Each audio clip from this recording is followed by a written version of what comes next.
Алехин в своем заседании вину вменяемых нарушений не признала, пояснив, что вечером 16 апреля пришла к зданию ФСБ для поддержания мессенджера Telegram, запускала самолетики, которые являются символом Telegram.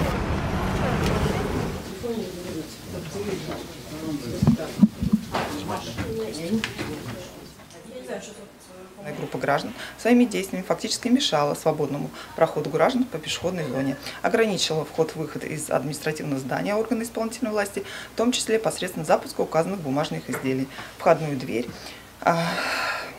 чем...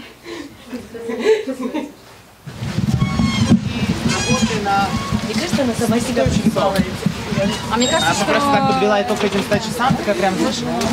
Запуск бумажных самолетиков не может являться никаким нарушением. Судья во время того, как зачитывала собственное решение, собственно, сама смеялась. Речь идет не просто о блокировке мессенджера. Речь идет о том, что со стороны ФСБ дается прямой посыл о том, что цензура сейчас будет увеличиваться.